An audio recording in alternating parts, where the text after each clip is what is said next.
আল্লাহ ডাক দিয়ে বলে, হাবিব আপনি মেহমান, আমি মাওলা মেজবান। আসসালামু আলাইকা আইয়ুহান নবী, মাওলার পক্ষ থেকে আপনি নবীরে সালাম।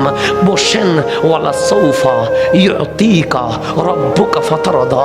আজকে মেহমান চাইতে থাকবে, মেজবান দিতেই থাকবে। আজ নবী চাইতে থাকবে, মাওলা দিতে থাকবে। আজ রাসূলুল্লাহ চাইতে থাকবে, হাবিবুল্লাহ বলতেই থাকবে, আর রব্বে করিম দিতেই থাকবে। আপনি চাইতে থাকেন, আমি দিতে থাকবো। মুস্তাফা নিচু হয়ে আছে। আল্লাহ বলে, ইন্না আ'তাইনা কাল কাউসার। জান্নাতের মালিক দিয়ে দিলাম, দুনিয়ার মালিকানা দিয়ে দিলাম, আসমানের মালিকানা দিয়ে দিলাম। আল্লাহর নবী চুপ হয়ে আছে। দেখলেন দুটো চোখের পানি আস্তে আস্তে বয়ে যাচ্ছে। ডাক দিলেন, হাবিব মেরাজে চলে আসলেন, মাহবুব চলে আসলো। আজকে আমি মাওলা পর্দা রাখি নাই, কাবা কাউসাইনে মিলন হয়ে গেছে। আপনি আমাকে দেখেছেন, আমি আপনাকে দেখছি। এর চেয়ে আনন্দের মুহূর্ত আর কি হতে পারে? কাঁদেন কেন? তখন কান্না করে বলে, মাওলা আমি তো মেরাজের মেহমান হলাম, কিন্তু আমাকে বিদায় দিয়ে দাও, আমি চলে যাব। আল্লাহ বলে, হাবিব মানুষ যখন উপরে ওঠে কখনো নিচে নামে না। হেডমাস্টার কখনো পিএন হয় না, প্রিন্সিপাল কখনো কেরানি হয় না, রাষ্ট্রপতি কখনো রাষ্ট্রভবনের দারোয়ান হয় না। হাবিব আমি আপনাকে সবার উপরে নিয়ে নিয়েছি। আল্লাহর নবী বলে, আমি সবার নিচে নামতে রাজি আছি একটা কারণে, আমি যদি তোমার এখানে থেকে যায় উম্মত আমার গুনাহগার জাহান্নামে চলে যাবে। আপনি আমারে বিদায় দেন, আমি দুনিয়ায় গিয়ে উম্মতকে জান্নাতে নিয়ে যাব। সুবহানাল্লাহ, কোথায় নিয়ে যাব? তা আল্লাহ বলে, ও নবীর উম্মত তুই মেরাজ নিয়ে যাত্রা করছিস, আর আমার কাছে আশ্চর্য কি জানিস? ওয়ান নাজমি ইযা হাওয়া, মেরাজে আসা কোন আশ্চর্য নয়। কেন আমি আল্লাহ নবীকে মেরাজ করিয়েছি, আশ্চর্যের কিছুই নাই। আশ্চর্য হচ্ছে এই হাবিবকে নামাজের বাহানা দিয়ে আরো 9 বার এনেছি, কিন্তু বারবার বিদায় চেয়েছে। ওয়ান নাজমি, ওই নূরানি নবীর কসম, ইজা হাওয়া, যিনি উম্মতি উম্মতি বলে মেরাজ থেকে মদিনার জমিনে চলে এসেছে। সেই নবী মেরাজ থেকে এসেছে কার জন্য? উম্মতের জন্য। আজ সেই উম্মত কখনো নবীরে মারি ফেলতেছে, কখনো ফসাই ফেলতেছে, কখনো নিরক্ষর বলতেছে, কখনো মূরক্ষ বলতেছে, কখনো মেন্টাল বলতেছে, কখনো আত্মহত্যার তোহমত দিচ্ছে।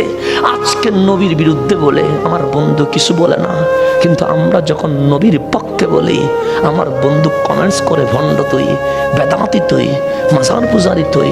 আমি কি করেছি বন্ধু? আমি তো নবীর পক্ষে কথা বলেছি। দেখাও আমি কোনো কবরে সিজদা দিয়েছি, দেখাও আমি কোনো নারী পুরুষের নাচের মধ্যে অংশ নিয়েছি।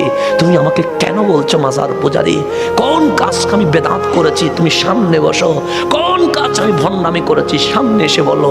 কিন্তু তুমি একটা কারণে কমেন্টস করো, আমি নবীর পক্ষে কথা বলি বিধায় তোমার বন্ধু যে নবীর শান বেয়াদবি করেছে আমি তার পক্ষে কথা বলি নাই বিদায়। কিন্তু শুনে রেখো, তোমার বন্ধু যার পক্ষে কাজ করে তুমি আমাকে বন্ড বেদাতি মাজার পূজারি ডেকেছ, কবরে তোমার স্কলার আসবে না, কবরে আমার নবীটাই আসবে, কবরে আমার রহমতুল লিল আলামিন আসবে।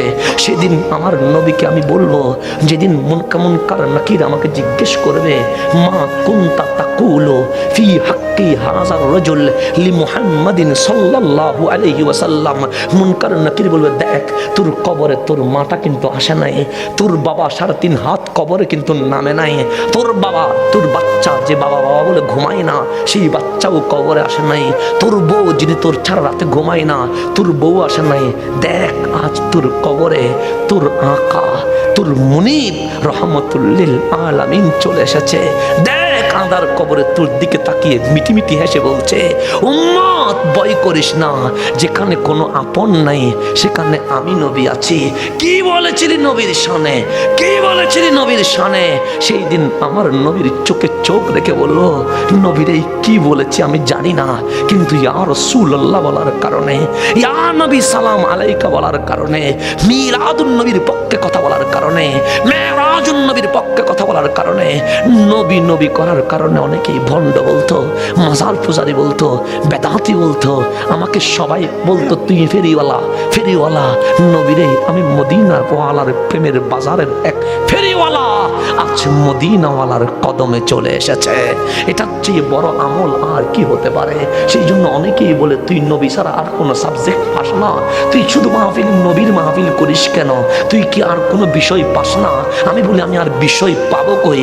আমার কোরআন তো বলে ওরা ফানা লাকা যিকরাক, আল্লাহ বলে আমার কাছে আমার নবীর শান ছাড়া কোনো বিষয় না।